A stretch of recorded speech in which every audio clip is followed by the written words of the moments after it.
अच्छा जी, अस्सलाम वालेकुम। Let's start.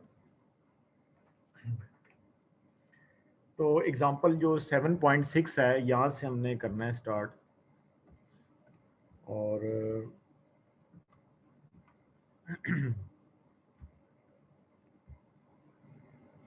इससे पहले हमने ये सारा डिस्कस किया है, जो है एग्जांपल 7.5 में, कि हम जो है वो कर क्या रहे हैं कि जो ग्राउंड फॉल्ट है उसकी प्रोटेक्शन जो है वो हम देख रहे हैं along with the phase fault and overloading conditions. ठीक है, तो यही चीज़ हम ई टाइप में भी प्रैक्टिस कर रहे थे, और इस दफ़ा भी हम जो है इसको मज़ीद हम प्रैक्टिस करेंगे। तो यानी मोटर की जो प्रोटेक्शन है, मोटर स्टेटर प्रोटेक्शन, ये याद रखें कि ये स्टेटर की प्रोटेक्शन है, मोटर स्टेटर प्रोटेक्शन। ठीक है, मोटर की अभी तक हम स्टेटर पे ही हैं, हम रोटर पे नहीं अभी स्विच हुए। अगर हम जनरेटर की भी बात करेंगे ना इसमें, तो उसका भी स्टेटर ही है। जब तक मैं रोटर को ना बोलूँगा तो इसका मतलब ये नहीं है कि पूरी मशीन डिस्कस हो गई है, तो हम अभी स्टेटर पे ही हैं। ठीक है, तो मोटर स्टेटर प्रोटेक्शन जो है इसमें आपकी फेज फॉल्ट प्रोटेक्शन है, ठीक है, जिसमें आपका line to line, double line, फिर आपकी ग्राउंड प्रोटेक्शन है, ठीक है, ground protection, line to ground and double line to ground. ये ज़्यादा फ्रीक्वेंट फॉल्ट है, इसकी फ्रिक्वेंसी ज़्यादा है। अच्छा, फिर उसके बाद ओवरलोडिंग कंडीशन होती है मोटर, क्योंकि मोटर जो है वो मैकेनिकल लोड उठाती है, तो इसलिए इसमें ओवरलोडिंग कंडीशन को भी देखा जाता है, ठीक है। तो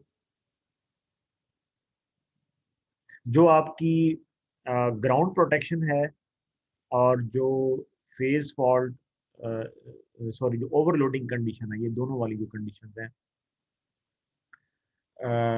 इसमें जो है इंक्लूडिंग द फेज फॉल्ट, यानी हमें ओवरऑल जो सिचुएशन है उसमें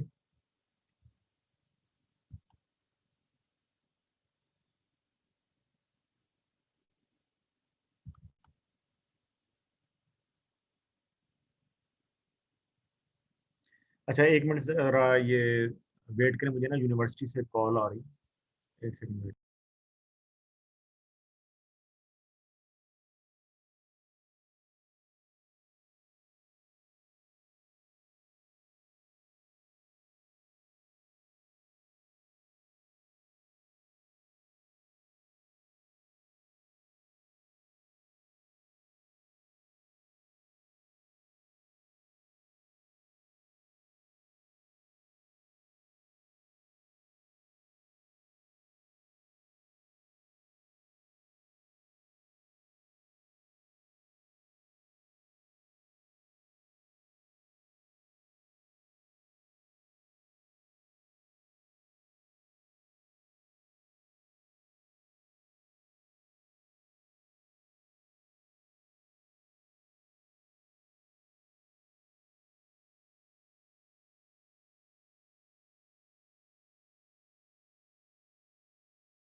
अच्छा जी।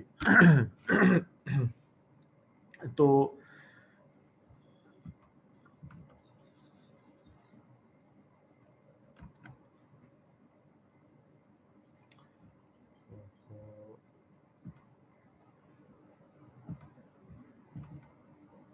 हाँ, अच्छा, इसमें फिर जो मोटर है ना, इसमें जो हम एक बात का ख्याल रखते हैं इन सारे केसेस में, वो होती है आपकी लॉग रोटर कंडीशन।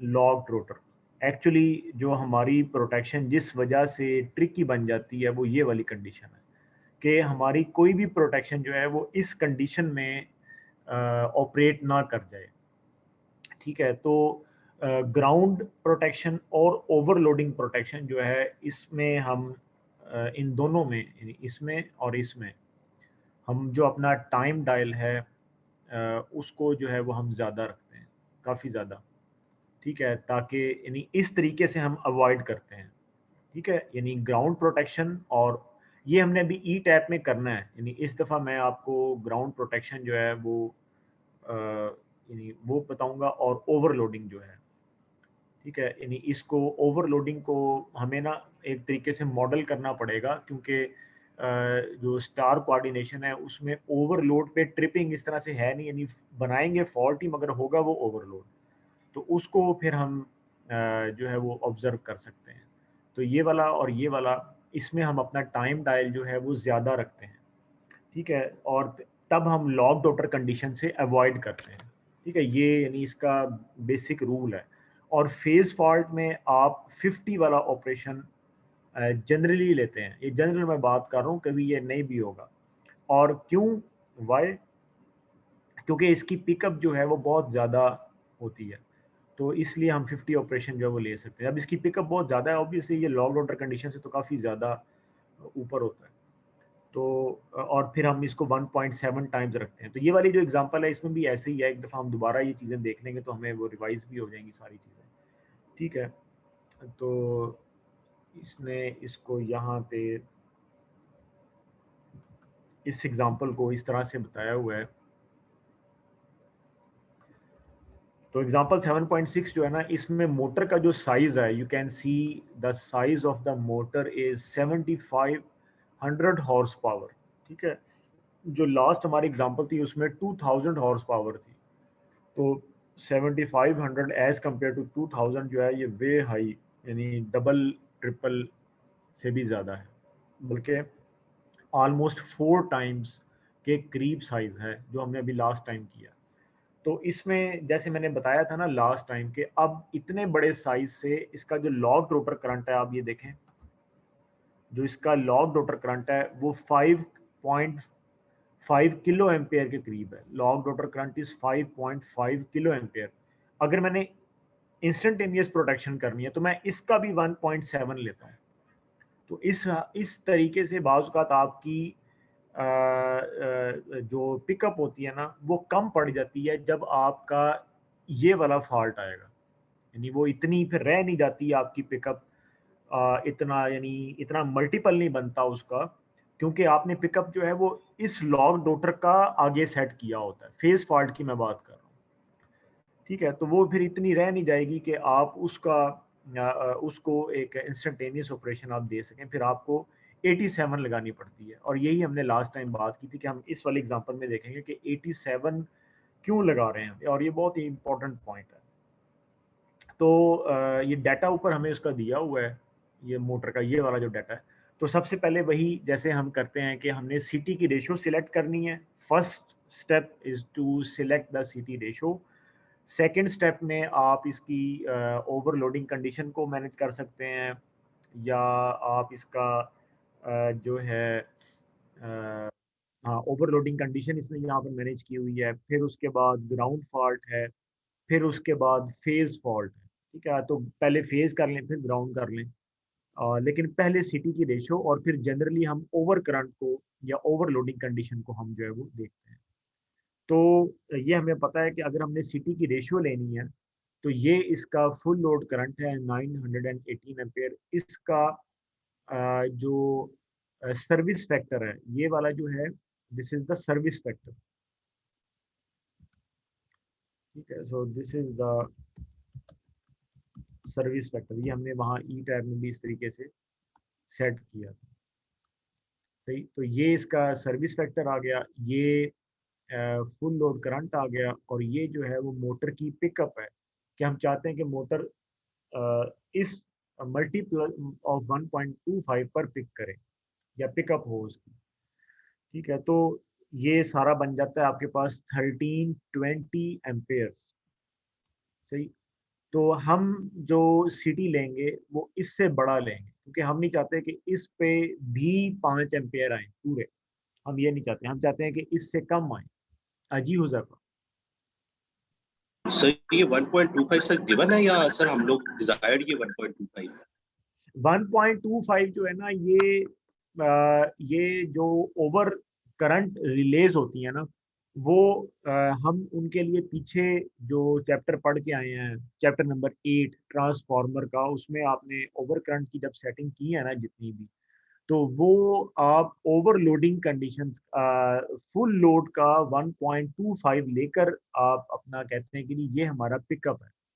और इसकी जो एक्सप्लेनेशन है वो लास्ट लेक्चर में है, और लास्ट एग्जाम्पल में यहाँ पर उसने दी हुई है। अ,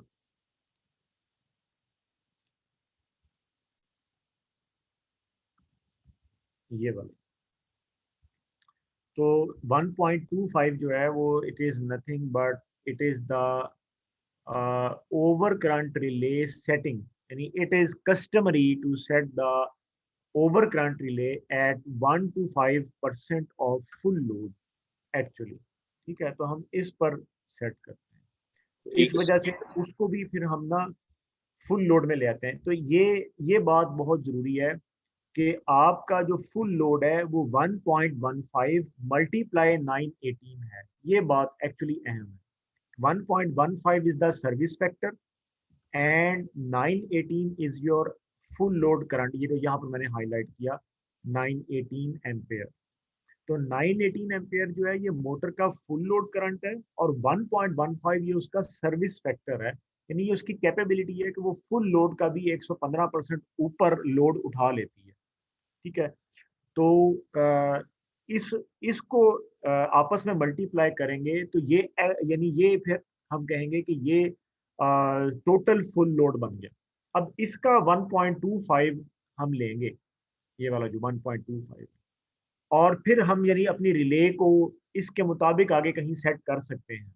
वो कैसे करेंगे वो फिर हम देखते हैं अभी। ठीक है, जैसे ये उसने अब किया भी हुआ है कि रिले की जो पिकअप है, अब ये देखें ना, the relay pickup tap is there for 1320 by 300 it is equal to 4.4, लेकिन हम इसको 5 पे रखते हैं, हम उससे भी ऊपर रखते हैं। ठीक है, हालांकि 4.4 और 5 में बड़ा फर्क है, मगर 1320 से आपके पास जो सेकेंडरी एम्पेयर्स आ रहे हैं वो 4.4 है। 300 जो है ये सिटी की रेशो है, तो हमने इससे भी ऊपर अपना 5 एम्पेयर का टैप सेट किया कि अब इसका मल्टीपल ऑफ पिकअप आएगा। ठीक है, ये तो one time one multiple of pickup है, तो इसका भी मल्टीपल ऑफ पिकअप होगा, जैसे अब यहाँ पर वो चेक कर रहे हैं लॉग ऑर्डर कंडीशन। ठीक है, सो दिस इज एक्सप्लेनेशन। तो ये 1.25 जो है this is the factor to set the over current relay. This is our good practice to set always the overcurrent relay at 1.25, क्योंकि जारी बात है कि डायरेक्टली फुल लोड पर तो कभी भी आप सिटी की रेशो या उसका सिटी की रेशो आप बेशक ले लेंगे, लेकिन आप अपनी रिले को इससे ऊपर सेट करते हैं। प्रीवियसली हम फुल लोड पर अपनी सिटी की रेशो लिया करते थे, और फिर हमने जब रिले को सेट करना होता था तो फिर हम उस फुल लोड का कुछ परसेंटेज लेते थे। ठीक है, तो जो एक्चुअल वो भी ठीक है, लेकिन यहाँ पर हम यूं कर रहे हैं, यहाँ पर जो मोटर का केस है उसमें हम यूं कर रहे हैं कि हम ये चाहते हैं कि 1.25 पे भी हमें पिकअप करंट ना मिले, क्योंकि मोटर का केस थोड़ा सा जरा नाजुक है इसमें। कैसे, क्योंकि इसमें ऑलरेडी लॉग रोटर कंडीशन को हमने एड्रेस करना है। जब हम ओवर देखें ना, अब हम जो है वो ओवरलोड सेटिंग कर रहे हैं, और ये मोटर है, it is not any other device. तो हम फुल लोड करंट पर डायरेक्टली सीटी की रेशो सेट नहीं कर रहे, बल्कि फुल लोड का 1.25 लेकर सीटी की रेशो सेट कर रहे हैं, ताकि उस पर भी, अब ये देखो ना, अब ये 1.25 से मल्टीप्लाई किया and the final answer is 1320। तो होना तो यही चाहिए कि 1320 रेशो 5, कि जब 1320 एम्पेयर आ जाए तो सेकेंडरी पे रिले के पास 5 एम्पेयर जाना चाहिए, ये होना चाहिए। लेकिन हम ऐसा नहीं चाहते, हम चाहते हैं कि तब भी रिले के पास 5 एम्पेयर से कम करंट जाए। जब भी हमने 1500/5 सिटी की रेशो ले ली, यानी अब देखें ना 1320 और 1500 में अच्छा खासा फर्क है, तो जाहिर बात है कि यहाँ पर हमें नजर भी आ गया कि जब हमने 1320 को सेकेंडरी पे देखा तो वो 4.4 बनता है, इट इज नॉट 5। यही हमारी डिमांड है कि अब जो 5 एम्पेयर बनेगा वो थोड़ा सा और ज्यादा करंट होगा, और जो मल्टीपल बनेगा फिर 5 का जो मल्टीपल बनेगा वो देखें, वो आपके पास ये वाला बन रहा है जो लॉग डॉटर करंट है, विच इज 5512, वो 3.7 टाइम्स द पिकअप बनता है।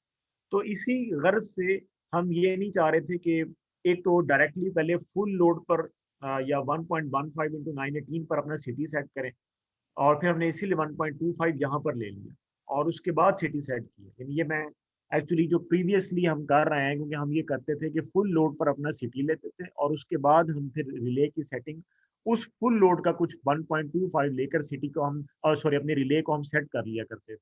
लेकिन मोटर के केस में हमने 1.25 सिटी की सेटिंग में ही ले लेना है, और इस तरीके से हमने 4.4 हमने कहा जी हम 5 एम्पेयर लेते हैं।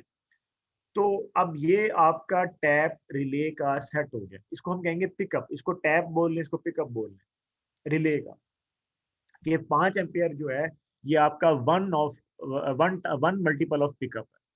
अब आपके पास हम इसको चेक करते हैं, ये ओवरलोडिंग सेटिंग हुई है। ओवरलोड, ओवरलोड हमें क्यों हमने कहा, देखिए ना ये आपके पास फुल लोड करंट है, इसी के ऊपर हमने मल्टीपल लेकर अपनी रिले का एक पिकअप सेट कर दिया 5 एम्पियर। तो जाहिर बात है ये ओवरलोड सेटिंग ही हुई है। तो अब इसको चेक हम किस पे करेंगे, लॉग रोटर पे। मोटर की चेकिंग जो होती है ना वो होती है लॉग रोटर पे, ठीक है। तो लॉग रोटर पे हम इसको चेक करेंगे कि ये एबनॉर्मल कंडीशन आती है, और ये देखें यहाँ तो इसका टाइम भी 3 सेकेंड है, विच इज कंसीडरेबल टाइम। तो 55 1 2 बाई 300 बाई 5, बाई 300 करके आप सेकेंडरी पे आ जाते हैं, और बाय 5 करके आप रिले का मल्टीपल निकालते हैं, फिर पिकअप का मल्टीपल आप निकाल लेते हैं। Now it is becoming 3.7 times the pickup. इसका मतलब ये है कि लॉग रोटर पे तो रिले पिक हो जाएगी, लेकिन नहीं, हम उसको पिक नहीं होने देंगे, हम अपना जो टाइम डिले है वो 3 सेकंड से काफी ज्यादा कर देंगे, ठीक है। इसीलिए जो हैवी मोटर्स होती हैं वहां पे आप बायोमेटेलिक स्ट्रिप ओवरलोडिंग कंडीशन में या थर्मल ओवरलोडिंग कंडीशन आप नहीं कर सकते। Thermal overload type of instrument आप इस्तेमाल नहीं कर सकते, क्योंकि उसका जो टाइम डिले है वो इस तरीके से आप एडजस्ट नहीं कर सकते प्रिसाइजली कि 3 सेकंड से काफी ज्यादा, यानी कि 4 या 4.5 5 सेकंड तक आप उसको सेट कर दें, वो काफी मुश्किल हो जाता है। तो इसलिए फिर हम यानी जो हैवी मोटर्स हैं जैसे ये वाली, उसमें फिर हम रिलेज को ही लगाते हैं, लेकिन जो हमारी छोटी मोटर्स हैं उनके लिए हम फिर थर्मल सेटिंग ही करते हैं। ये चीज़ आगे जब हम रोटर वाले पढ़ेंगे ना, रोटर फॉल्ट्स वगैरह, तो उसमें उसने बाकायदा ग्राफ बनाकर इसको बताया हुआ कि कहाँ रिले और कहाँ आप थर्मल उसका जो एलिमेंट है वो इस्तेमाल करते हैं, थर्मल एलिमेंट जो बायोमेटेलिक स्ट्रिप होती है। अभी फिलहाल यहाँ पर हमें रिले की ज़रूरत महसूस हो रही है, और वो क्यों, क्योंकि रिले पिक हो रही है आपकी लॉग रोटर करंट पे, which is 3.7 times the pickup. अब इसको हमें टाइम डिले देना है 3 सेकंड से ज्यादा, तो इसका मतलब ये हुआ कि मुझे यहाँ पर कोई इनवर्स करेक्टरिस्टिक चाहिए। हम टाइम डेफिनेट टाइम से हमारा काम नहीं बनेगा, तो हमें एक्सट्रीम इनवर्स टाइप कोई चीज़, कोई कर्व चाहिए जिसमें टाइम बहुत ज़्यादा और पिकअप कम है, और टाइम हमारा ज़्यादा हो, ठीक है। तो will see it in the net अपना ई टैप इन लैब, ठीक है। तो हम ओवरलोडिंग कंडीशन को, जैसे मैंने अभी शुरू में भी बताया था, हम सिमुलेट कर लेंगे विद द फॉल्ट कंडीशन, ठीक है। हम उसको मैंने तरीका निकाला है, तो वो उससे बहुत अच्छा पता भी चल जाता है कि ये हमारी ओवरलोड कंडीशन सेट, यानी सेटिंग जो है वो हमारी टेस्ट हो जाती है। तो बहरहाल अभी फिलहाल वो कहता है कि आप 6 नंबर का डायल इस्तेमाल करें, यानी आप ये देखें कि टाइम डायल जो है वो 6 नंबर, यानी 6 इज द बिग टाइम, कि ये सेकंड्स में टाइम देगा आपको। और जारी बात है कि हमने ये लास्ट टाइम ही पढ़ा है कि अगर स्टार्टिंग टाइम 3 सेकंड्स होता है ना, तो इसका जो 90% होता है, यानी 2.7 सेकंड्स तक, 2.7 सेकंड्स पे ये जो 5.5 किलो एम्पेयर है ये कम होना शुरू होगा। यानी ये नहीं है कि 5.5 किलो एम्पेयर 3 सेकंड तक खत्म हो जाएगा, नहीं नहीं, बल्कि 2.7 सेकंड पे ये लो रोटर करंट डिक्रीज होना शुरू होगा। तो इसका मतलब ये है कि अगर तुमने टाइम डायल सेट करना है तो मैं तो यूं यूं कहूंगा कि 90% जो है वो आप इसका मजीद आगे स्टार्टिंग टाइम पे ले, तो जाकर आप जो है वो यानी सेट कर सकते हैं, जो है इसका डिले मजीद और अच्छा सेट कर सकते हैं, क्योंकि जो वो क्या ये 6 नंबर डायल ले रहे हैं वो भी ठीक है, लेकिन हम इसको और ज़्यादा भी कर सकते हैं। तो ये डिपेंड करता है कि ये 6 नंबर डायल जो है, या मतलब जो आपके जो टाइम डायल है वो ठीक बैठ रहा है या नहीं। बहरहाल तो ये इसकी सेटिंग है, जो यानी इन शॉर्ट के वेरी इन्वर्स टाइप या एक्सट्रीम इन्वर्स टाइप सेटिंग बनेगी, क्योंकि उसमें हमें टाइम ज़्यादा चाहिए। अच्छा रेजिडुअल, अब हम अच्छा नेक्स्ट जो है ये सेटिंग होगी ओवरलोड की। अब नेक्स्ट सेटिंग आती है फॉल्ट्स की। अब ये ओवरलोड होगी, अब पहले ग्राउंड फॉल्ट फिर फेज फॉल्ट। तो अब जो ग्राउंड फॉल्ट है उसके लिए वो कहता है कि आप ये गिवन करंट है हम, लेकिन ई टैप में हमें हमें ये वाला करंट भी खुद से बनाना पड़ता है। ये तो जैसे उसने यहाँ पे 1200 एम्पेयर हमें दे दिया है ग्राउंड करंट, ई टैप में हम इसको खुद भी मॉडल करते हैं, इसको भी हम खुद मॉडल करते हैं कि चलें जी ग्राउंड करंट आप इतना ले लें, सही। तो बाय 300 करके आप सेकेंडरी पे आ गए, और इसका 1/3 पे हम पिकअप सेट करते हैं। यानी ये मैंने लिखा भी है कि ये जो आपके पास 1.33 एम्पेयर पिकअप सेट हुई है ग्राउंड की, तो ये आपके पास 4 का 1/3 है। ठीक है, तो आप जो अपना टैप है उसको 1 एम्पेयर पे सेट कर दें।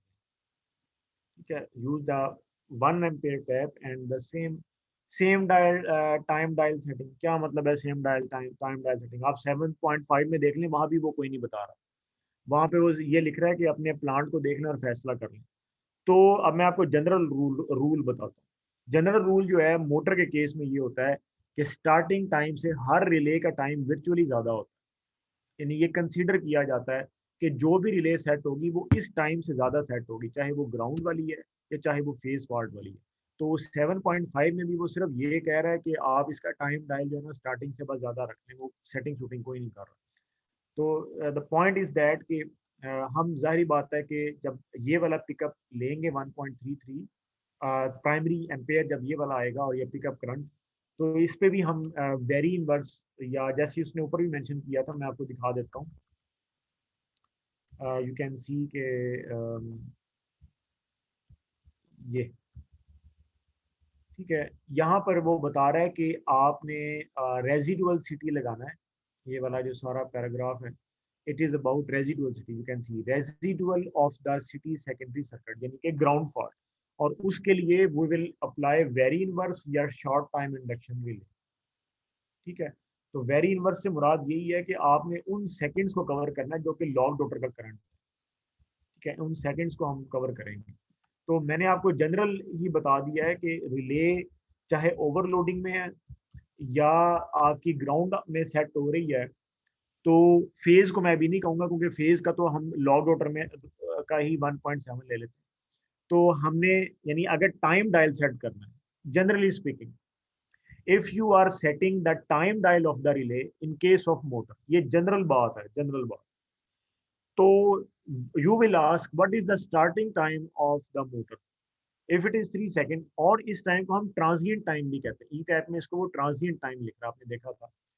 तो ट्रांजिएंट टाइम या स्टार्टिंग टाइम जो है इससे ज्यादा होना चाहिए if the time dial either you are setting it for overload और ground fault, but the time dial must cover this जो है वो टाइम इन सेकेंड्स।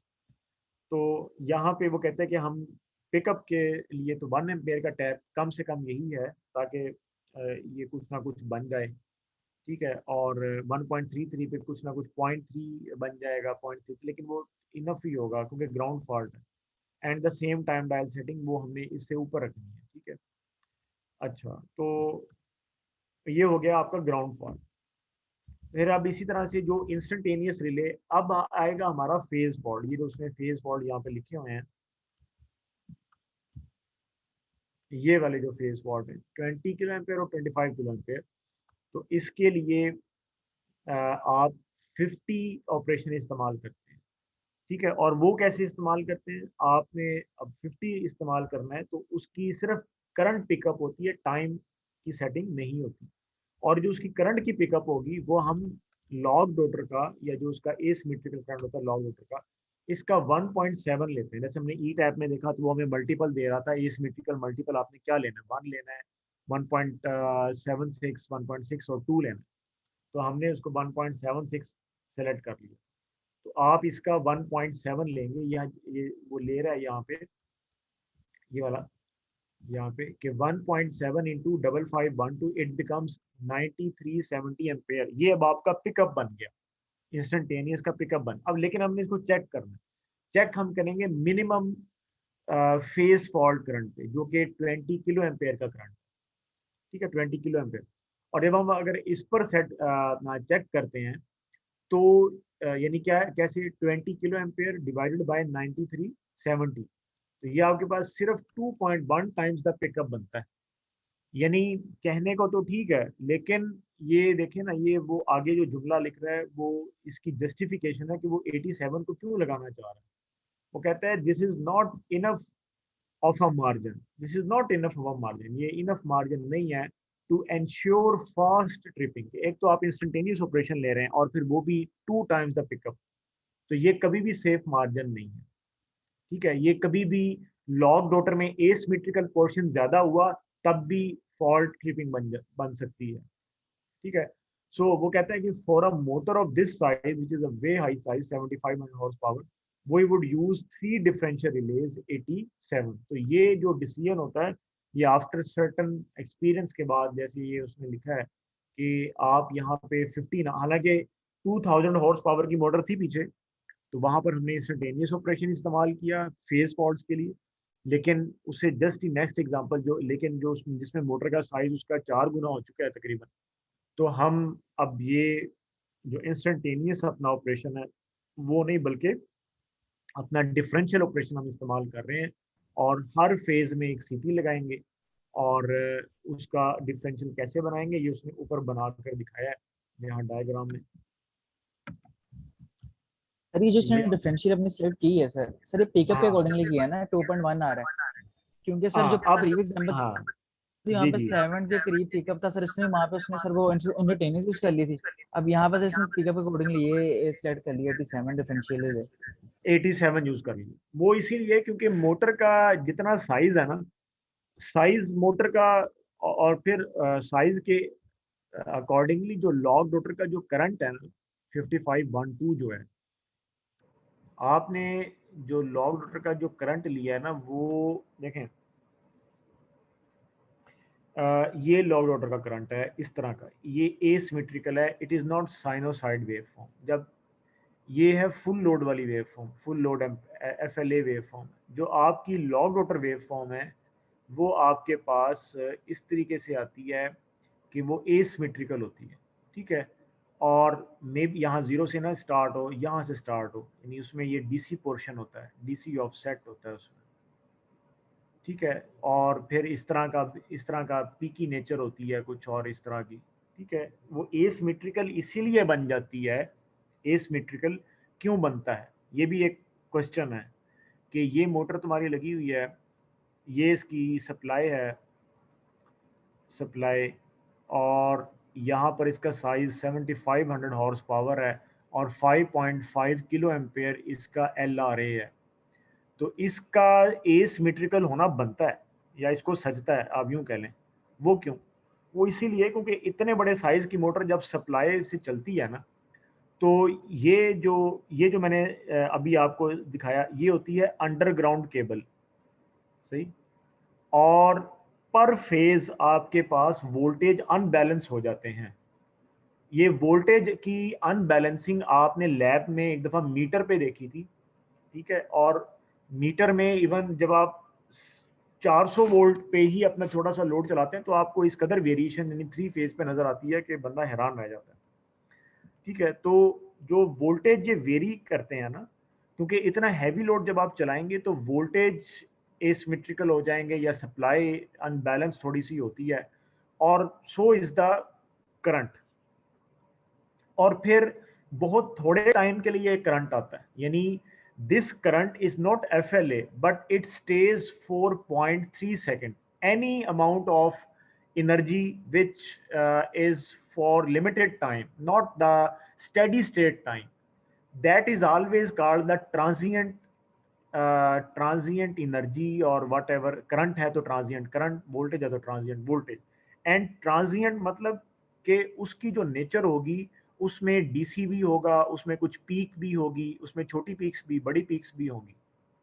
तो ये वाला जो ट्रांजिएंट या एसिमेट्रिकल फैक्टर है ना, ये आपका, ये जो मैंने ये ऊपर जो पीक बनाई है ये वाली, यानी सारी बात इस पर हो रही थी, ये वो जो मल्टीपल आया ना 2.1 टाइम्स द मल्टीपल, ये कभी भी अचीव हो जाएगा, और मोटर चलते साथ ही ट्रिप हो सकती है, जो कि इंतहाई डेंजरस कंडीशन बन सकती है, कि सप्लाई ने अभी उसको स्टार्ट ही किया और within few seconds it is tripped by the relay. Why? कोई फॉल्ट आया? नहीं आया। ठीक है, फॉल्ट कोई नहीं है, और रिले जो उसको ट्रिप कर रही है वो आपकी इंस्टेंटेनियस रिले है, तो हमें यूं लगेगा, हमें जो 50 हर्ट्ज लिख दिया मैंने, 50 ऑपरेशन है, ये इसने ट्रिप किया, इसने, हमें यूं लगेगा कि शायद लाइन टू लाइन फॉल्ट आ गया या लाइन टू लाइन फॉल्ट आ गया, हमें यूं लगेगा, और हम भागेंगे देखने के लिए कि यार अच्छा वो लाइन टू लाइन फॉल्ट आ गया, but the system is normal. तो इसका मतलब ये है कि रिले मेल फंक्शन हो गई आपकी, यानी आपने उसकी सेटिंग कुछ ठीक नहीं की, कि एक तो ट्रिप हो गई चलते साथ ही मोटर को, उसने इतनी हैवी मोटर अभी चल रही है, अभी उसने अपना इनर्शिया मेंटेन करना है आगे मोमेंटम, और उसके बाद हम लोड तो बाद में डालेंगे, तो एक सर्टेन टाइम के बाद लोड डाला जाता है। तो ये हमें इंडिकेशन इस चीज़ की देगा, ये है नहीं। तो ये कहा जाता है कि हम रिस्क नहीं लेना चाहते, ये वो बात है कि it is not secure to use such fast operation which is 50 operation on this multiple of the pickup. हाँ, if it is like 7 times the pickup, तो हम कह सकते हैं कि वे हाई। 7 टाइम्स से मुराद ये है कि तुम 5.5 किलो एम्पेयर को 7 से ज़रब दे रहे हो, ठीक है। तो ये बहुत ज़्यादा बन जाता है, यानी कि ये इसकी वैल्यू इतनी ज़्यादा कभी भी ट्रांजिएंट नेचर में ये वैल्यू कभी भी नहीं आएगी, यानी ये उसी वक्त होगा जब बाकी में कोई फेज फॉल्ट ही पड़ा होगा। तो ये एक्चुअली इसकी वो है कि ये वो कह रहा है कि भाई हमने जो है ना वो यहाँ पे यानी we do not want, this is not enough margin, वो कहता है। और इसकी बजाय आप एक और अच्छा यानी सेंसर लगा सकते हैं जो कि 87 sensor. So relays are nothing but sensors.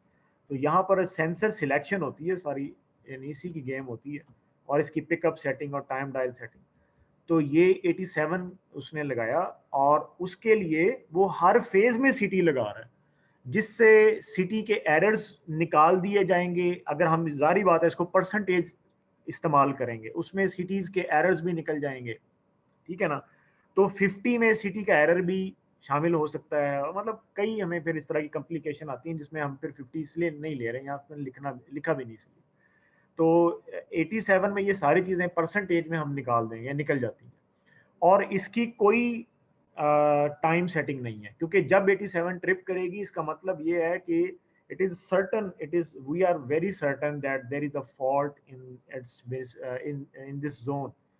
तो इसको यानी इसने केबल को भी कवर कर लिया, सिटीज यहाँ पर लगे, और यहाँ न्यूट्रल पोर्शन बनाने से पहले लगे। अगर आप न्यूट्रल के बाद सिटी लगाएंगे तो वो रेजिडुअल करंट ले लेंगे, तो न्यूट्रल बनाने से पहले फेज में आपने लगाना है, ठीक है। न्यूट्रल ना बने, यानी ये वाई ना बने, क्योंकि ये मोटर जो है वाई विद न्यूट्रल है, और न्यूट्रल हम इस्तेमाल नहीं कर रहे, मोटर अर्थेड नहीं है, इसलिए हमने 51G इस्तेमाल किया है। तो न्यूट्रल बनाने से पहले आपने सिटीज़ को लगाना है, और ये वाले सिटीज़ जो हैं वो केबल को भी कवर कर रहे हैं। इस तरीके से इसकी 87 प्रोटेक्शन हमने करनी है। तो ये तभी आपको याद होगा, मैंने इस केबल का साइज और लेंथ सिर्फ 10 मीटर्स रखवाई थी, इससे भी छोटी हमने रखनी। वो अगर हम नहीं रखेंगे ना, तो केबल और मोटर के दरमियान एक नोड वर्चुअली यहाँ पर, और ई टैप में वाकई नोड बन जाती है। आपने देखा था ना कि केबल और मोटर के दरमियान एक और बस बन चुकी थी, तो वो बस वाकई में फिर बस बन जाएगी, उसका अलहदा से हमें फिर फॉल्ट लेवल निकालना पड़ेगा। क्यों? क्योंकि केबल की लेंथ अगर आप ज़्यादा कर देते हैं तो उसमें वोल्टेज का ड्रॉप आएगा, और वो बस की अहमियत उजागर होने लग जाती है कि वाकई में ये कोई एक इंडिपेंडेंट नोड है, समझे। इसलिए हमने केबल की लेंथ को जो है वो कसदन छोटा रखा, या हमने कहा कि हमने इसमें वोल्टेज ड्रॉप नहीं करवाना। और सबसे अहम बात कि अगर आप 87 में केबल को इंक्लूड कर रहे हैं, 87 उधर ही लगता है ना जहाँ पर जोन जो है वो कन्फाइंड होता है। एक एक दो दो किलोमीटर पे तो 87 नहीं हम लगाएंगे, वो तो वैसे ही नहीं रिलायबल होगा 87। तो 87 का मतलब ये है कि इक्विपमेंट केबल जो है, इक्विपमेंट मतलब जो मोटर है आपका, इसको हम इक्विपमेंट केबल भी बोलते हैं, इस केबल का जो नाम है। तो इक्विपमेंट केबल जो है उसकी लेंथ आपकी यानी छोटी होती है। तो ई टैप में हमने केबल इस्तेमाल कर ली। वहाँ पे मोटर के अंदर भी ऑप्शन है कि आप जो है ना वो इक्विपमेंट केबल इस्तेमाल कर सकते हैं। बहरहाल हमने अलहदा एक्सटर्नली खुद केबल लगा ली थी। तो कहाँ गया? तो ये इसका जो है वो है, हम ई टैप में इसका ओवरलोड और इसका जो ग्राउंड फॉल्ट है उसको हम एक्सट्रीम या वेरी इनवर्स के साथ हम इसको सिमुलेट करेंगे। अच्छा नेक्स्ट जो है, this is for the motor protection, ठीक है, यहाँ तक है मोटर की प्रोटेक्शन। अच्छा नेक्स्ट जो है वो ये है कि अगर आप ये जनरेटर, अब ये दोबारा जनरेटर पे आ गया। क्योंकि मैंने बताया ये जनरेटर मोटर को साइड मतलब इस तरह जो है मोटर की बारी आती तो मोटर को डिस्कस कर लेता है, फिर जनरेटर की बारी आती तो उसको डिस्कस कर लेता है। तो बार लेकिन ये वाला जो अब हम पढ़ रहे हैं ये जनरेटर का लास्ट टॉपिक होगा, जिसमें हम पढ़ेंगे कि जनरेटर की जो ग्राउंड प्रोटेक्शन है वो एक और तरह से हम कैसे कर सकते हैं। तो उसके बाद फिर ये रोटर फॉल्ट्स आपके स्टार्ट हो जाते हैं, जिसपे मजीद 1 से 2 लेक्चर और लगेंगे बस। अच्छा, तो ग्राउंड प्रोटेक्शन जो है जनरेटर की, वो कहते हैं कि ऐसे जनरेटर्स जो कि सॉलिडली ग्राउंड हो सॉलिडली ग्राउंडेड, जैसे हमने पीछे देखा था, तो वहाँ पे जो है आप अगर ये जनरेटर है और ये आपका इस तरह वाई में कनेक्टेड था, ये सॉलिडली ग्राउंड कर दिया आपने इसको, ठीक है, यानी minimum R is equivalent to 0 या बहुत कम है, या 1 ओम जैसे हमने देखा था। और ये वाला जो जनरेटर है ये आगे आपका एक सिस्टम से कनेक्टेड है, ठीक है, इस तरह की डायग्राम उसने बुक में बनाई। तो यहाँ पे अगर कोई फॉल्ट आता है, लाइन टू ग्राउंड आपके पास कोई फॉल्ट आता है, तो उसका जो करंट होगा वो बहुत ज़्यादा होगा, ठीक है, यानी ये वाला जो आपके पास करंट होगा, जो ग्राउंड फॉल्ट का जो करंट होगा, इसकी अमाउंट जो है वो काफ़ी ज़्यादा होगी।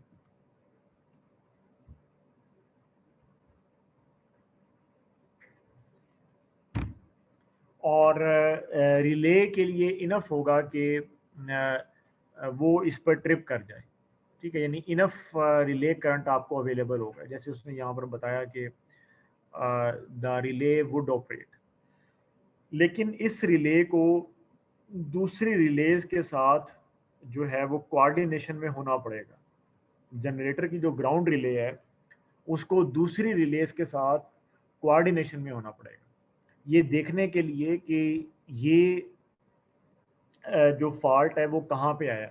अगर फॉल्ट जो है वो ट्रांसमिशन सिस्टम में है तो फिर जनरेटर की जो ग्राउंड रिले है उसको तो ट्रिप नहीं करना चाहिए ना। तो ये मतलब है कोऑर्डिनेशन का कि अगर आप सॉलिड ग्राउंडिंग कर रहे हैं then the relay must be coordinated with the system relays. जो सिस्टम से मुराद है आपका जो ट्रांसमिशन सिस्टम है।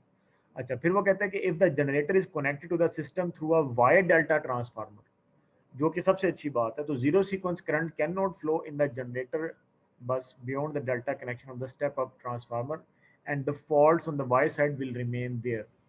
ये जो बात है वो ये है कि यानी एक्चुअली जो पहली उसने बात की वो ये है कि देखें, अगर इस तरह से है तो यहाँ जो आपने रिले लगाई हुई है यहाँ पे, if this is your ground relay, ठीक है, जिसको हमने कहा था ये हमारी 51N है और इस तरह से, तो इस रिले को जो यहाँ पे आपका जो ट्रांसमिशन सिस्टम की जो आपकी कोई रिले लगी हुई है, इसको हम 51TN कह सकते हैं, इसके साथ कोऑर्डिनेशन में होना पड़ेगा। क्यों कि फिर जब हम कहते हैं ना कि कोऑर्डिनेशन में होना है, कोऑर्डिनेशन में, इसका मतलब ये होता है कि ये इस रिले का अपना जोन है और इस रिले का अपना जोन है। इसका जो जोन है वो जनरेटर है और इसका जो जोन है वो ट्रांसमिशन सिस्टम है, आप यूं कह लें। तो फिर जारी बात है कि दोनों की कोऑर्डिनेशन बन जाती है। जिसके जोन में फॉल्ट आएगा वो पहले करे, दूसरी बाद में करे, जैसे हमने कोऑर्डिनेशन की है, ठीक है। तो उसका मतलब ये होता है कि वहाँ पर जोन वाज़े हो जाते हैं, ठीक है। अच्छा, वो कहता है कि अगर आप जनरेटर को डायरेक्टली कनेक्ट नहीं करते, अगर आप जनरेटर को ऐसे कनेक्ट करते हैं कि जनरेटर जो है वो आपका अर्थ हुआ है ऐसे, और आप जनरेटर को एक ट्रांसफार्मर के ज़रिए सिस्टम के साथ लगा देते हैं, ठीक है, ये आपका सिस्टम है and this is your delta Y transformer, Y with ground. तो अगर यहाँ पर अब आपके पास लाइन टू ग्राउंड फॉल्ट आता है तो उसका करंट इधर नहीं जा सकेगा, सही, ये करंट इधर नहीं जा सकेगा बल्कि ये इधर ही रोटेट करेगा ऐसे, सही, ऐसे। और वो कैसे, वो आपके पास जो सर्किट बनता है वो इस तरह से बनता है कि जनरेटर, ट्रांसफार्मर, ये ट्रांसमिशन लाइन, और आगे आप कह लें मे बी मोटर और समथिंग, और ये आपका होता है delta Y with ground. Generator जो है वो भी आपका वाई विद ग्राउंड में है, सही। इसका हम जो डिस्कस कर रहे हैं वो है लाइन टू ग्राउंड फॉल्ट। तो लाइन टू ग्राउंड फॉल्ट में आपने, ये अनबैलेंस फॉल्ट है, अब आपने जनरेटर की यानी जनरेटर ये अनबैलेंस सिचुएशन है ना, ये अनबैलेंस्ड सिचुएशन है। तो इसका मतलब ये है कि अगर मैंने लाइन टू ग्राउंड फॉल्ट, अच्छा लाइन टू ग्राउंड फॉल्ट कहाँ पे आया ये भी मैं आपको बता दूं। लाइन टू ग्राउंड फॉल्ट जो है वो यहाँ पे आया, ये ट्रांसमिशन लाइन है, TL transmission line. Line to ground fault जो है वो यहाँ पर आया, ट्रांसमिशन लाइन में आया, ठीक है, लाइन टू ग्राउंड फॉल्ट आ गया। तो ये एक अनबैलेंस सिचुएशन है। अब मैंने अगर इस सर्किट को हल करना है तो मुझे हर एक चीज को बैलेंस करके लिखना है, ठीक है, यानी x1 x2 and x0 of each device, इस तरह से करके सर्किट बनेगा। इसका अलग सर्किट बनेगा, इसका अलग सर्किट बनेगा, कौन सा, जो पर यूनिट सर्किट होता है, per unit circuit, per unit circuit. और इसका अलग पर यूनिट सर्किट बनेगा जिसमें हम करंट निकालेंगे, यानी इस पर यूनिट सर्किट से आप करंट निकालोगे उसको I1 कहोगे, इससे जो करंट निकालोगे उसको आप I2 कहोगे, इससे जो करंट निकालोगे उसको आप I0 कहोगे, सही। तो मैं यहाँ पे सिर्फ ये बना देता हूँ, इनको अभी मुझे बनाने की जरूरत नहीं, क्योंकि ग्लाइंट ये दोनों भी बनेंगे, लेकिन जीरो वाला मैं इसलिए बना रहा हूँ ताकि आपको ये बात पता चले कि ट्रांसमिशन लाइन में अगर लाइन टू ग्राउंड फॉल्ट आता है तो वो जनरेटर की तरफ नहीं जाएगा। क्यों नहीं जाएगा? क्योंकि जब आप, ये पता चलता है जब आप जीरो वाला सर्किट बनाते हैं, ठीक है, जीरो वाले में ये चीज पता चलती है क्योंकि जीरो वाला सर्किट ग्राउंडिंग कंडीशंस को डील करता है, सही। तो ये आपके पास आ गया 1.0 पर यूनिट, ये वोल्टेज है आपके पास, ठीक है, जनरेटर का। ये जनरेटर की आपके पास x0 हो गई। उसके बाद ये सर्किट यहाँ से ओपन हो गया क्योंकि ये आगे डेल्टा कंडीशन है ट्रांसफार्मर की। और उसके बाद आपके पास यहाँ से इस तरीके से ये आपके पास ट्रांसफार्मर हो गया TF, और ट्रांसफार्मर का x1 x2 x0 आपस में सब बराबर होते हैं। ये आप बेशक इसको इस तरह, यानी इसको मैं लिख भी देता हूँ, x1 x2 x0 ये सब आपस में बराबर होते हैं। फिर उसके बाद ये ट्रांसमिशन लाइन आ गई, इसका भी जनरली होता है ऐसे ही है, चलें x0 कह रहे हैं इसका, हमने क्योंकि जीरो वाला सर्किट है ना तो 0 0 वाली चीज़ें लिखेंगे। फिर उसके बाद ये जो मोटर है आपकी, ये आपके पास वाई विद ग्राउंड है, इस तरह से, ये भी वाई विद ग्राउंड है। तो ये आ गया मोटर की इम्पीडेंस इस तरह से, और क्योंकि ये वाई विद ग्राउंड थी तो इसलिए हमने इसको इस तरह से लिख लिया, ठीक है। जनरली यहाँ पर ऐसे होता है कि ट्रांसमिशन लाइन के बाद एक और ट्रांसफार्मर होता है, लेकिन बहरहाल मैंने नहीं लगाया, ज़रा सिंपल, ये XM है और ये XM x0 वाली मैंने वैल्यू लिखी है। XM में जो उसकी जीरो वाली वैल्यू थी वो मैंने लिखी है। हर डिवाइस की 1 2 0 होती है, ये बात याद रखें, वरना अनबैलेंस कंडीशन को आप हल कर ही नहीं सकते। जब भी अनबैलेंस कंडीशन आएगी आपको हर डिवाइस का 1 2 0 मॉडल करके लिखना है, ठीक है, और अलग अलग करंट्स निकालने हैं। फिर उसका क्या करना है वो बात की बात होती है। तो ये जो ट्रांसफार्मर होता है ये इस तरीके से बिहेव करता है, ये इसका डेल्टा वाई कंडीशन है। ये इसका जो डेल्टा साइड होती है वो यहाँ से ब्रेक हो जाती है और जो वाई साइड होती है वो इस तरीके से कंटिन्यू रहती है। अब फॉल्ट जो हुआ है ये आपकी ट्रांसमिशन लाइन है, फॉल्ट यहाँ पर हुआ है, आप समझ लें यहाँ पर फॉल्ट हुआ है, यहाँ पर, सही। तो अगर आप इस तरीके से देखें तो आप यहाँ पे थेवेनिन निकालेंगे, जो x0 थेवेनिन होगा वो यहाँ पर निकलेगा और इसी से I0 निकल आएगा करंट जो भी आपका होगा, सही ना। तो इसका मतलब ये हुआ कि आप जनरेटर वाले सेक्शन में गए ही नहीं, no current is in the generator section. तो ग्राउंड फॉल्ट का कोई भी करंट जनरेटर वाले सेक्शन में नहीं आएगा। ये हमें फायदा हो गया डेल्टा वाई ट्रांसफार्मर का। Would that it be a Y Y transformer, तो ये फिर बिल्कुल जनरेटर वाले सेक्शन में भी आना था, ये करंट जनरेटर सेक्शन में भी आना था, तो हम इससे बच गए हैं। अब इसमें हमें कोऑर्डिनेशन की जरूरत नहीं है, जो हमने पहले कहा था ना। अब ये डेल्टा वाई ट्रांसफार्मर से द ग्राउंड रिले जो 51G जो रिले होगी जनरेटर की, उसको कोई भी कोऑर्डिनेशन की जरूरत नहीं है, नो कोऑर्डिनेशन रिक्वायर्ड।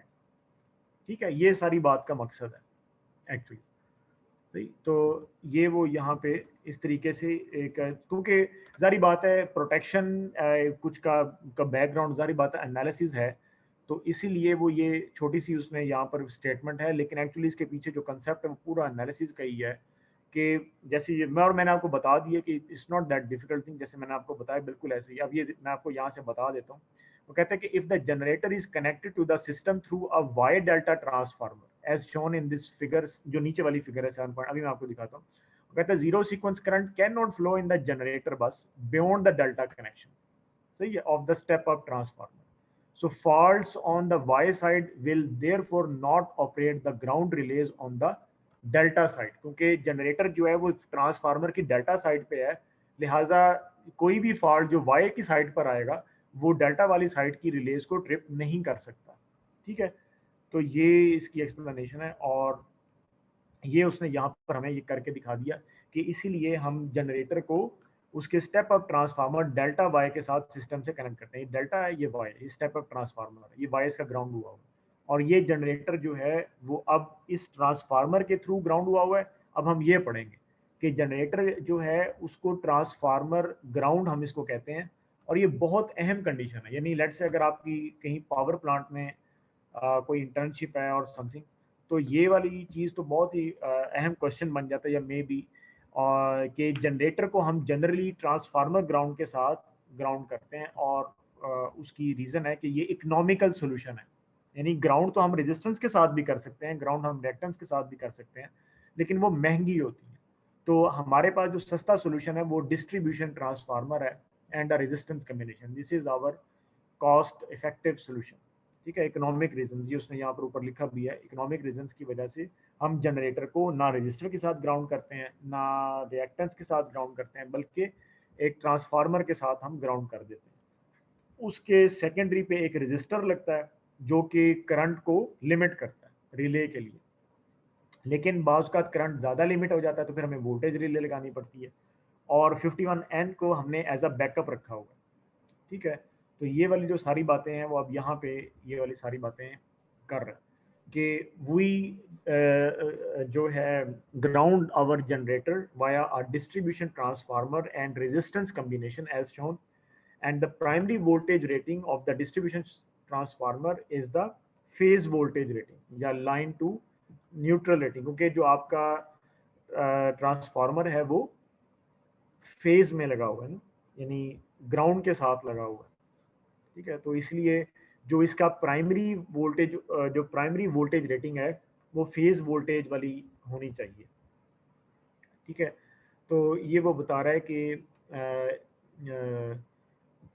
हाँ, जो प्राइमरी की जो रेटिंग है that should be the phase voltage rating, और जो सेकेंडरी का जो वोल्ट है वो जनरली 120 वोल्ट होता है, या कभी 240 होता है, या 480 होता है। ये डिपेंड करता है कि आपने वोल्टेज रिले किस वोल्ट की लगाई हुई है, ये वो बात आगे बताएगा वोल्टेज रिले की, लेकिन ये मैं आपको अभी बता रहा हूँ कि जो ग्राउंडिंग ट्रांसफार्मर है, यानी हम इसको ग्राउंडिंग ट्रांसफार्मर बोलेंगे, ऐसा ट्रांसफार्मर जिसके साथ जनरेटर ग्राउंड हुआ होता है, उसका जो प्राइमरी है उसकी जो वोल्टेज रेटिंग है वो, अगर जनरेटर आपका 11 kV का है तो इसका फेज वोल्टेज निकाल लें 11 kV बाय √3, तो ये उसका प्राइमरी रेटिंग होनी चाहिए। और जो सेकेंडरी है वो डिपेंड करता है कि ये वाली जो आपने वोल्टेज रिले लगाई है 59GN, ये 120 वोल्ट पे रेटेड है, 240 पे या 480 पे, तो वो वाली हम वोल्ट फिर सेकेंडरी पे रख लेते हैं।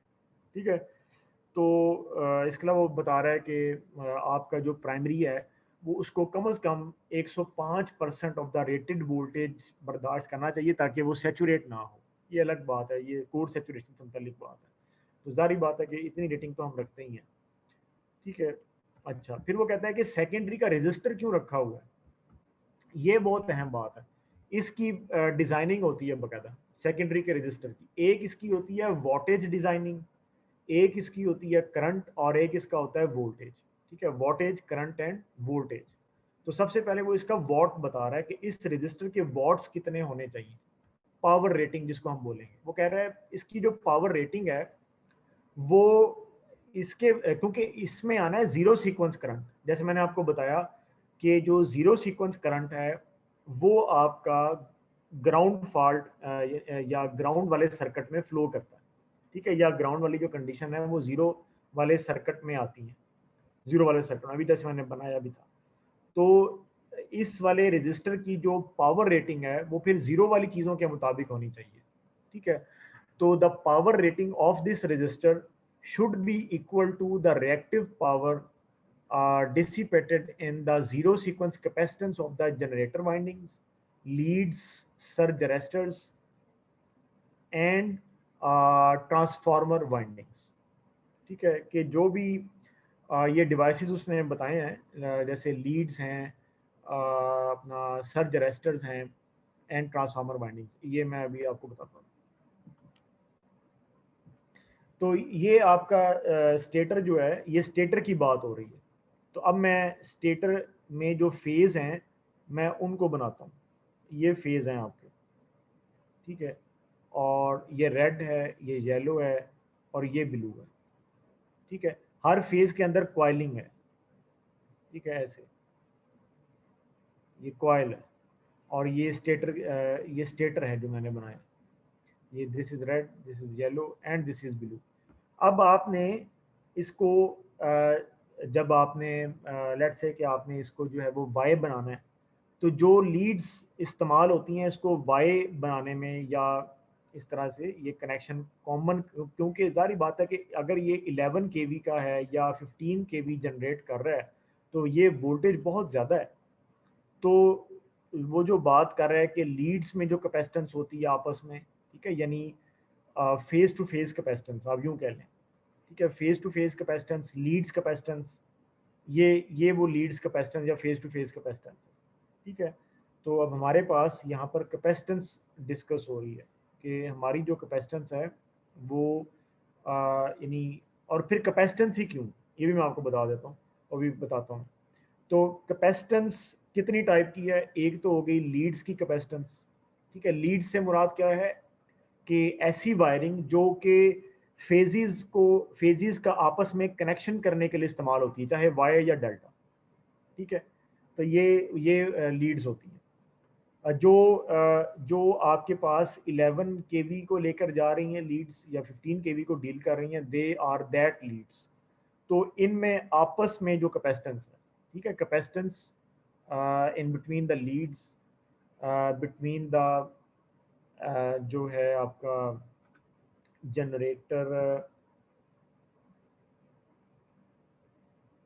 Generator windings, transformer windings and surge arresters.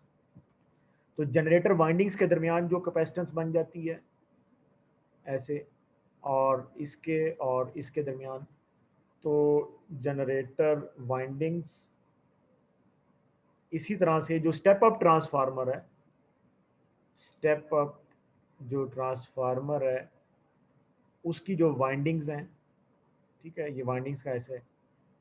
तो लीड्स की आपस में कैपेसिटेंस, जनरेटर वाइंडिंग्स की, स्टेप अप ट्रांसफार्मर की, और जो है आपके पास एक और उसने बताया था, दैट इज सर्ज अरेस्टर। तो सर्ज अरेस्टर जो है ये कहाँ पर लगा होता है, ये आप यूं कह लें कि ये इसका अगर आउटपुट है इस तरह से, ठीक है। तो सर्ज अरेस्टर जो होता है ना वो हम इसलिए लगाते हैं कि अगर हमारी वोल्टेज में कोई भी ट्रांजिएंट नेचर आए तो वो अर्थ हो जाए, फिर वही ट्रांजिएंट की बात हो रही है, तो वो अर्थ हो जाए। सर्ज अरेस्टर जो है वो हम अपनी ट्रांजिएंट नेचर को अर्थ करने के लिए लगाते हैं। तो सर्ज अरेस्टर जो है, सर्ज अरेस्टर, तो ये इतनी तरह की कैपेसिटेंस है। अच्छा, अब ये है कि इस सब का एक्स सी इसकी जो पावर रेटिंग है इसकी, यानी ये कितने, इसकी ये एक्स सी जो है इसकी क्या पावर है, ठीक है। इसकी जो पावर है वो ज़ाहिर बात है कि कैसे मुझे पता चलेगी, पावर जो होती है वो हमेशा निकलती है करंट के साथ मल्टीप्लाई बाय द इम्पीडेंस के साथ, ऐसे ही होती है ना। तो ये पावर है। तो ये जो करंट जो एक्स सी होगा ये वाला होगा ज़ीरो सीक्वेंस का एक्स सी, सही, क्योंकि हम लाइन टू ग्राउंड की बात कर रहे हैं, तो लीड्स में जो XC0 है, लीड्स का जो XC0 है, जनरेटर वाइंडिंग्स का जो XC0 है, स्टेप अप ट्रांसफार्मर का जो XC0 वाला, सर्ज अरेस्टर का जो XC0 वाला, ये जो कुमुलेटिव आपके पास XC है, ये 0 वाला है यहाँ पे। सिमिलरली ये वाला जो IC है, ये भी आपके पास 0 वाला है। ये वाली जो पावर रेटिंग है, ये बराबर होगी आपकी जो रजिस्टर आपने लगाया हुआ है, वो जो ग्राउंड में आपने रजिस्टर लगाया। अगर आप इस बात का ख्याल नहीं रखेंगे तो आपका रजिस्टर सड़ जाएगा, ठीक है। और जारी बात है फिर इसमें अगर मैं कहूँगा यानी इतनी पावर इसकी होनी चाहिए, यानी वो हम कहते हैं ना कि इसको इतने MVA का होना चाहिए या इतने KVA का होना चाहिए, ये वो बात हो रही है। पावर मींस MVA या KVA ऑफ XC, तो R का भी जो MVA या जो KVA ऑफ जो है वो कह रहा है कि ये इसके बराबर होना चाहिए। ये वाला जो अब मैंने यहाँ नीचे लिख दिया इकट्ठा करके, ये दोनों जो हैं इनके पावर्स आपस में बराबर होनी चाहिए, ठीक है। अच्छा, या बल्कि इसकी पावर थोड़ी सी ज़्यादा ही होती है। अब उसकी रीज़न ये है कि यहाँ जैसे मैंने XC का जिक्र किया है, इसी तरह से म्यूचुअल इंडक्टेंस भी होती है, ठीक है। तो in order to avoid the ferro resonance, इसको हम यूँ कहते हैं कि अगर हम रेजोनेंस से अवॉइड करना चाहते हैं, ये स्ट्रे कैपेसिटेंसीज हैं और स्ट्रे इंडक्टेंसेस इनके साथ रेजोनेंस बना सकती हैं इन कैपेसिटेंसीज के साथ। तो इसका मतलब ये है कि अगर हमने ये XL0 आप यूं कह लें, XL0 जो है वो XC0 के साथ रेजोनेंस बना सकती है। तो इसको अवॉइड करने के लिए आपने जो ग्राउंड में जो रजिस्टर लगाया है, उसकी आप पावर रेटिंग जो है ना वो XC0 से ज़्यादा कर दें, तो ये रेजोनेंस से आप बच जाएंगे। फिर इनका वो रेजोनेंस नहीं हो पाएगी, क्योंकि इनका फेज ऑपोजिट हो जाए, फेज आगे पीछे हो जाएगा, फेज आउट हो जाएंगी। ये रेजोनेंस उसी वक्त क्रिएट होती है ना जब मैग्नीट्यूड और फेज आपस में बराबर होता है, क्योंकि ये कम्प्लेक्स क्वांटिटीज हैं।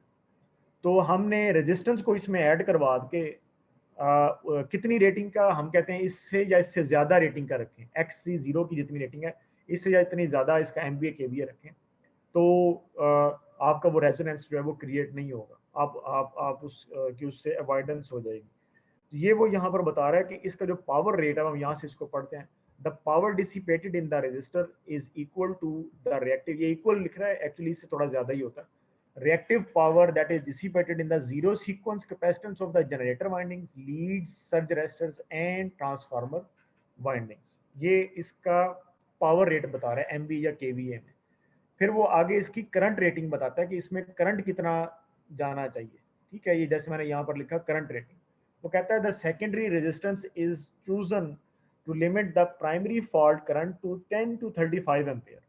लेकिन इतने थोड़े करंट पे रिले बाज़ का पिकअप ही नहीं देती, ठीक है। तो जो है यानी ये रिले की पिकअप के लिए प्रॉब्लम होता है, ठीक है। तो हम यूँ यानी ये वाला जो करंट है, अगर ये 10 से 35 एम्पेयर कम कर देता है, is chosen to limit the primary fault current to 10 to 35 ampere, कि वो सेकेंडरी पे आपके पास जो है वो 10 से 35 एम्पेयर जाए। तो वो कहता है कि as we have seen this is not enough to operate the generator differential relay.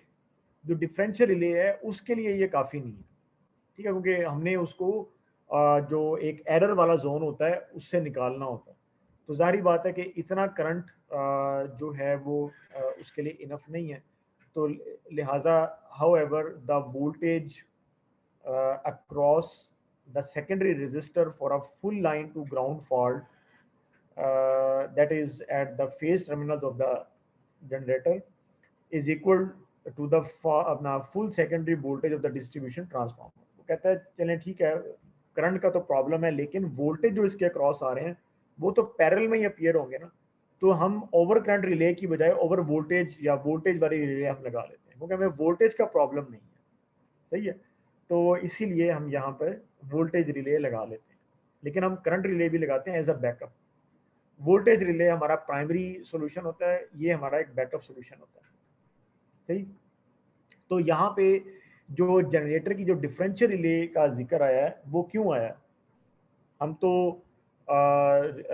तो जो एक अपना रजिस्टर लगा रहे हैं वो तो हम यहाँ पर लगा रहे हैं, यानी मेरा जो बताने का मकसद है वो ये है कि ये वाला जो रजिस्टर है ना, एक्चुअली उसने इस तरह से दिखाया, मैं जब तक यहाँ नहीं बनाऊंगा ना तो चीज़ क्लियर नहीं होगी। एक्चुअली इस तरह से है कि ये जनरेटर है और ये आपने इसको इस तरह से जो है वो आगे आपने यहाँ पे रजिस्टर लगाया हुआ,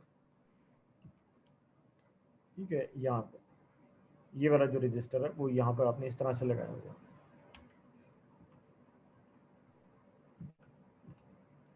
ठीक है। This is ground.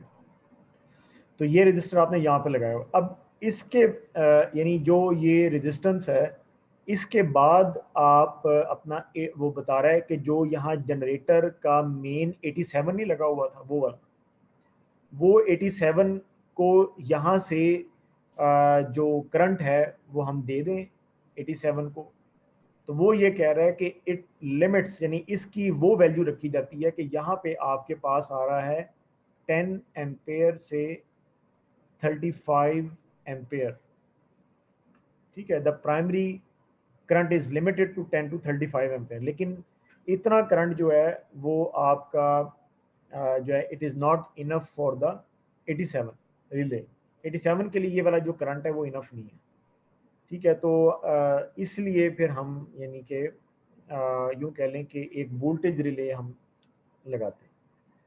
क्योंकि उसने बुक में डायरेक्टली रेजिस्टेंस के बाद वोल्टेज रिले लगाई है ना, तो मैंने इसलिए यहाँ पर ये सर्किट बनाया ताकि मैं आपको ये दिखाऊं कि यहाँ से जो सिग्नल है, जो रेजिस्टेंस है वो आगे 87 को हम दे देते हैं, लेकिन उस सूरत में देते अगर हमारा जो करंट है वो अच्छा खासा अमाउंट का होता, ठीक है।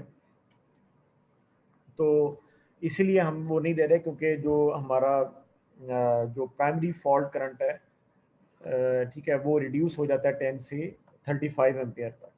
तो वो बहरहाल डिफरेंशियल के लिए इज़ नॉट रिकमेंडेड। तो इसलिए हम जो है वो फिर आगे अपनी यहाँ पे वोल्टेज रिले लगाते हैं।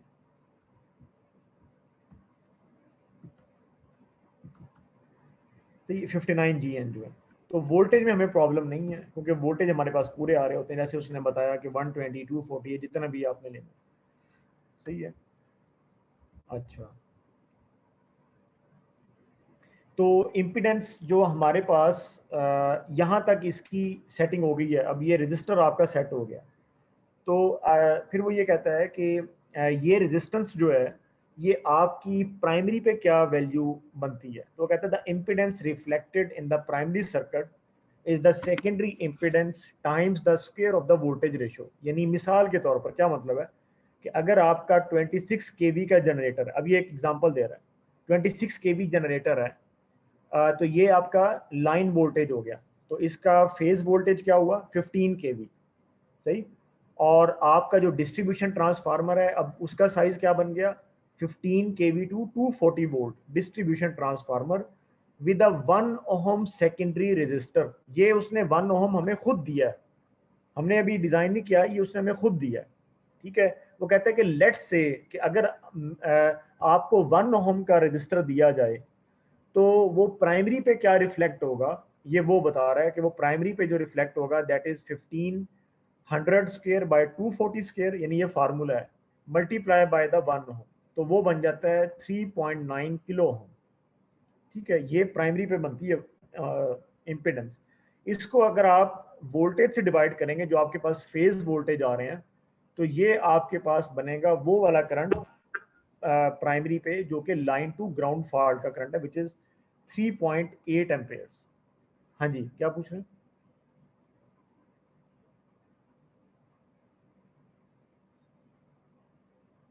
कुछ पूछ रहे हैं? No sir. तो समझ आई, यानी हम ये देखना चाह रहे हैं कि पहले तो ये 1 ओम उसने हमें दे दिया, 1 ओम को हम प्राइमरी पे लेकर गए तो वो बन गया 3906 ओम। कितना ज़्यादा फ़र्क है, क्योंकि वोल्ट इतना ज़्यादा फ़र्क क्यों है क्योंकि जो 240 वोल्ट पे 1 ओम है वो 15 किलो वोल्ट्स पे 3906 बन जाता है। ये एक्चुअली बात है। और इसको जब हमने रेशो ली तो वो करंट बन गया which is the line to ground fault current. ठीक है, अब हमने इसको इस्तेमाल करना है एक्चुअली, इसलिए हमने इसको कैलकुलेट किया। वो कहता है कि लेट्स से कि 59 GN जो है वो हमने इस्तेमाल किया वोल्टेज रिले, और इस वाली रिले में बस सिर्फ एक चीज़ का ख्याल रखना पड़ता है और वो होता है हार्मोनिक्स का। ठीक है, तो हार्मोनिक्स का यानी रिले को ख्याल रखना पड़ता है, और the relay must discriminate between 60 hertz signal, 60 hertz का सिग्नल आएगा फॉर्ड की तरफ से, और थर्ड हार्मोनिक आएगा जो सिग्नल है ये जनरेटर जब वोल्टेज जनरेट करता है तो इसमें हार्मोनिक्स भी होते हैं। यानी आप ये ना समझें कि जनरेटर बिल्कुल प्योर 50 हर्ट्ज की साइन वेव बनाता है, ऐसा नहीं होता, बल्कि उसमें हार्मोनिक्स भी शामिल होते हैं। ठीक है, तो वोल्टेज वाली जो रिले है उसके लिए हार्मोनिक्स को, क्योंकि वोल्टेज में हार्मोनिक्स आते हैं, तो इसलिए उसने इन हार्मोनिक्स को डिस्क्रिमिनेट करना है। और वो कैसे कर सकती है ये वो यहाँ पर बता रहा है कि उसका टाइम डिले होता है, यानी वोल्टेज रिले का भी टाइम डिले होता है, and which is approximately 30 cycles. ठीक है, तो अगर हम, ये मैंने यहाँ पर लिखा है कि अगर हम 50 हर्ट्ज पे देखें तो ये 30 साइकिल्स बनते हैं 0.6 सेकेंड्स, और अगर हम 60 हर्ट्ज पे देखें तो ये 30 साइकिल्स बनते हैं 0.5 सेकेंड, क्योंकि एक साइकिल जो है वो 20 मिली सेकेंड्स का होता है। ठीक है, या 20 मिली सेकेंड्स का होता है जो है आपका 50 हर्ट्ज पे, और 60 हर्ट्ज पे जो है ये क्या बन जाएगा,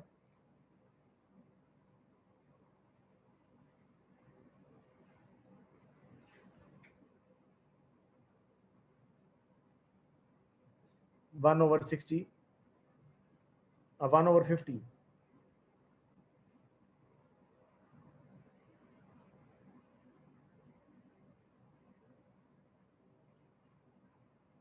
ज़्यादा बनेगा कुछ। ठीक है, तो 60 हर्ट्ज जो है हाँ इस पे बनते हैं 20 ना 50 हर्ट्ज पे बनते हैं 20, तो 0.6 सेकंड जो है 50 हर्ट्ज पे, और 60 हर्ट्ज पे जो है 0.5 सेकंड। बहरहाल ये आप देख लीजिएगा, ये मैंने यहाँ पर लिखा हुआ।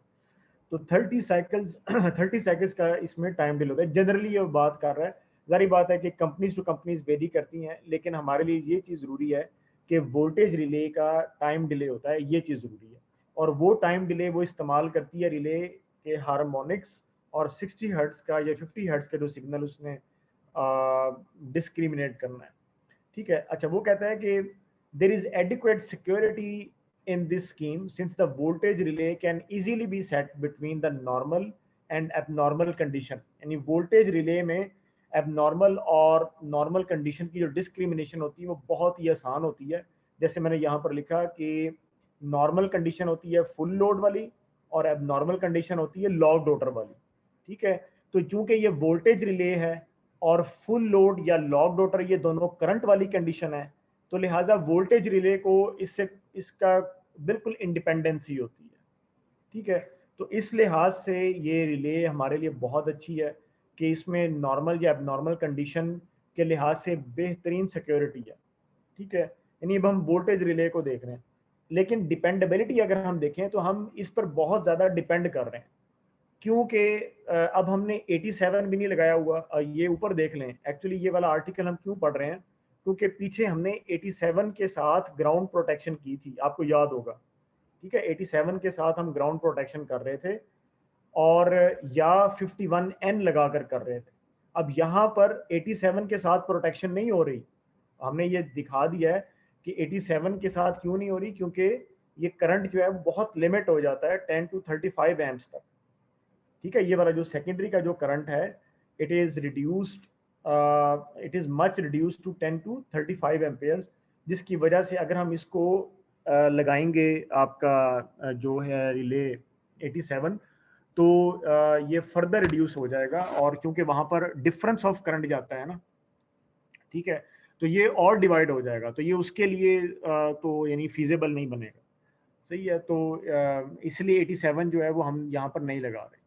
तो क्योंकि समझ आ रही है बात की, तो इसीलिए हम ये वाला टॉपिक पढ़ रहे हैं कि ग्राउंडिंग ट्रांसफार्मर से अगर आप प्रोटेक्शन कर रहे हैं तो कैसे कर रहे हैं, सही। तो यहाँ पे जो डिपेंडेबिलिटी है वो बहुत ज़्यादा है, क्योंकि आपने सिर्फ वोल्टेज रिले लगाई। तो वो कहता है कि बैकअप आप एक ज़रूर लगाएं और एक सीटी लगाएं विद द रिले, जैसे हम पीछे लगा रहे थे 51N, और बहुत आसान होगा। वो कहता है कि सीटी वो कहता है जो सेकेंडरी करंट आपके पास आया है 3.8 एम्पेयर का, जो अभी हमने ऊपर कैलकुलेट किया है, उसका प्राइमरी क्या बन जाएगा। अगर हम उसका प्राइमरी देखें तो इस तरीके से बनेगा 15 किलो वोल्ट बाई 240 इंटू 3.8। ये वो वाला फार्मूला है, V1 over V2 is equal to I2 over I1। ठीक है, तो I2 जो है वो आपके पास है 3.8 जो है, सॉरी I2 जो है वो आपने कैलकुलेट करना है, और I1 जो है वो आपके पास है 3.8। ठीक है, तो जो सेकेंडरी करंट है वो आपके पास आ जाएगा फिर 3.8 टाइम्स दिस, विच बिकम्स 237.5। सही, तो I2 जो है वो आपने कैलकुलेट कर लिया, विच इज़ 230। तो सिटी का जो रेशो है वो आप 250:5 रख सकते हैं। ठीक है, और 51N रिले आप इस्तेमाल कर सकते हैं, और उसको आप सेट करें 0.5 या 1 पे, क्योंकि आपके पास 5 एम्पेयर आ रहे हैं ना, तो आप अपनी जो पिकअप है उसको आप 0.5 या 1 पे सेट कर दें, ताकि आपको एक अच्छा पिकअप मिल जाए 5 के मुताबिक। And the same time delay as 59GN। ये बहुत ज़रूरी बात है कि चूंकि ये बैकअप रिले है, तो इसका जो टाइम डायल है वो 59GN के बराबर ही होगा। ठीक है, और एक दूसरी जो बैकअप स्कीम आप इस्तेमाल कर सकते हैं, वो कहता है एक और बैकअप स्कीम भी जो आप इस्तेमाल कर सकते हैं अगर 51 अपना सिटी नहीं लगाना, और वो आपके पास है पोटेंशियल ट्रांसफार्मर ग्राउंड डिटेक्टर। ये आपको याद होगा कि ई टैप में, if you remember, E tap में वो जो एक अपना जो रिले थी वहाँ पर लिखा हुआ था ना सेन ग्राउंड, तो वो था सेंसर ग्राउंड। सही, और उस सेंसर से मुराद यही बात होती है कि आपने क्या कोई अपना जनरेटर की या मोटर की या ट्रांसफार्मर की कोई ऐसी अर्थिंग की हुई है, जैसे ग्राउंडिंग ट्रांसफार्मर के थ्रू या ट्रांसफार्मर ग्राउंड डिटेक्टर, जैसे ये उसमें लिखा हुआ है, तो आप इस टैब को इस्तेमाल कर सकते हैं। ठीक है, तो वो इनपुट आप उधर देते हैं। सही, तो रिलेज में वो टैब ही उन्होंने अलग कर दी है। यानी अगर आपने किसी सेंसर कोई सेंसर लगाया हुआ है बाकायदा, जैसे ये है ट्रांसफार्मर ग्राउंड, यानी बैकअप सेंसर आप कह लें, यानी एक तो मेन ग्राउंड प्रोटेक्शन है ना, जैसे वोल्टेज वाली है, और एक अगर आप बैकअप लगा रहे हैं तो वो आप सेन ग्राउंड में दे सकते हैं, सेंसर ग्राउंड में। जैसे यहाँ पे 51N है तो उसको आप सेंसर में दे सकते हैं। ठीक है, इसी तरह अगर आप 51N इस्तेमाल नहीं करना चाहते और आप ये इस्तेमाल करना चाहते हैं, जो कि वो बता रहा है कि मैंने यहाँ पर बताया था, ये जो मैंने आपसे याद होगा कहा था कि इसको हम बाद में देख लेंगे, this is the broken delta ground detector. ठीक है, ब्रोकन डेल्टा से क्या मुराद होता है कि एक ट्रांसफार्मर होता है, वो हम इस्तेमाल करते हैं, उसका प्राइमरी वाई विद ग्राउंड होता है, ये उसने जैसे बनाया, और सेकेंडरी उसका डेल्टा में कनेक्टेड होता है, ये ग्राउंडिंग ट्रांसफार्मर होता है। ठीक है, अच्छा, जो उसका सेकेंडरी डेल्टा में होता है उसकी एक या मतलब 2 वाइंडिंग्स में हम रिले लगा देते हैं अपनी, और इस तरह से आपको जीरो सीक्वेंस जो वोल्टेज है वो मिलता है, विच इज़ 3E0। ठीक है, ये ऐसे ही है जैसे अभी पीछे मैंने आपको बताया था ना कि जो न्यूट्रल सर्किट का जो करंट होता है वो 3 टाइम्स होता है जीरो सीक्वेंस करंट के। बिल्कुल इसी तरह से जो आपके पास जीरो सीक्वेंस वोल्टेज है या जो ग्राउंड वाला जो वोल्टेज है वो 3 टाइम्स होता है जीरो सीक्वेंस वोल्टेज के। तो V23 is equal to 3E0, लेकिन ये जीरो होगा क्योंकि नॉर्मल कंडीशन है, सिस्टम नॉर्मल। लेकिन जैसे ही प्राइमरी की साइड पर कोई फॉल्ट आता है, यानी लाइन टू ग्राउंड फॉल्ट पड़ता है अगर, तो आप का जो सेकेंडरी जो वोल्टेज है वो 3VLN हो जाएगा, 3 times line to neutral voltage हो जाएगा, V23 जो है। ठीक है, तो ये आप मेजर करते रहते हैं। तो ये कहलाता है broken delta ground detector. Broken delta से मुराद ये है कि डेल्टा पूरा नहीं बना, बल्कि उसमें आपने रिले लगा दी, और प्राइमरी उसका वाई विद ग्राउंड होता है। ठीक, और प्राइमरी में कोई फॉल्ट आ गया तो फौरन सेकेंडरी पे वोल्टेज जो है वो जीरो की बजाय 3 times the line to neutral voltage हो जाएगा। तो आपको पता चल जाएगा कि प्राइमरी की साइड पर लाइन टू ग्राउंड फॉल्ट आ गया। ये वो कह रहा है कि आप ये जो आपने यहाँ पे 51N लगाया हुआ है, इसकी बजाय आप एक और ये बैकअप के तौर पर लगा सकते हैं। लेकिन जनरेटर जो है वो एक महंगा डिवाइस है, तो जाहिर बात है कि हमें उसका जो लाइन टू ग्राउंड फॉल्ट है उसको भी पकड़ने के लिए एक से दो डिटेक्टर्स हमें लगाने पड़ते हैं। ये तो आपका मेन रिले लगे वोल्टेज रिले, लेकिन बैकअप के तौर पर वो कह रहे हैं कि आप सिटी भी लगा सकते हैं या ब्रोकन डेल्टा डिटेक्टर भी आप लगा सकते हैं, ये जैसे उसने यहाँ पर बताया। ठीक है, तो बाकी का इसने एक न्यूमेरिकल भी इसका दिया हुआ है, वो भी हम देख सकते हैं बरल, लेकिन वो नेक्स्ट लैब में हम देख लेंगे। ठीक है, जिसमें वो कैपेसिटेंस भी शो कर रहा है और सारी चीज़ें। तो हाँ जी, कोई क्वेश्चन है तो पूछिए। अच्छा, बाकी ये है कि आपकी मैं प्रेजेंटेशन होंगी आपकी कुछ, मैं यानी आपने टॉपिक जो वो खुद से सिलेक्ट करना होगा। तो यानी कोर्स में से कोई सा टॉपिक आप ले सकते हैं, और ग्रुप प्रेजेंटेशन होगी तो 3 लोगों का ग्रुप होगा मैक्सिमम, और आप लोग अभी से बेशक उसकी अगर प्रिपरेशन करना चाहते हैं तो आप कर लें। और हम स्टार्ट करेंगे सेकंड लास्ट वीक में। ठीक है, और फिर जो है वो उस वक्त तक हमारा कोर्स भी हो चुका होगा या बहरहाल, लेकिन प्रेजेंटेशंस जो हैं वो एक मैं वो ऐसा कंटेंट है जो मैं यानी कवर करूँगा। सर थ्योरी में या लैब में? थ्योरी में लैब में भी प्रेजेंटेशन होगी, उसमें भी एक प्रेजेंटेशन रखेंगे,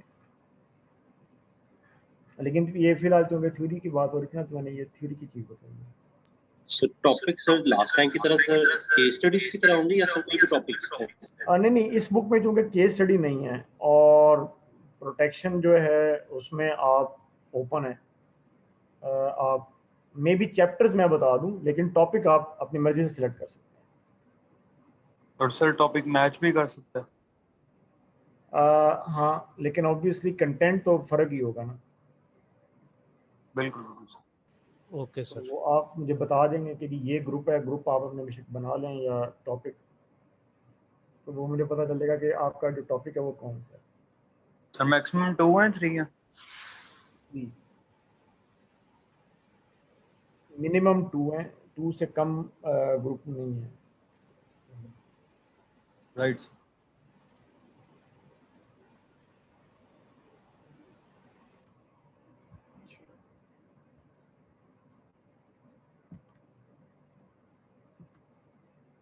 ठीक है, चलो ठीक है, फिर ये टॉपिक आप स्टडी करें, कोई क्वेश्चन हो तो पूछ लीजिए। Okay sir, thank you so okay much. Sir, इंशाल्लाह। ओके, अल्लाह हाफिज़। तो आप ओके, अल्लाह हाफ़िज़।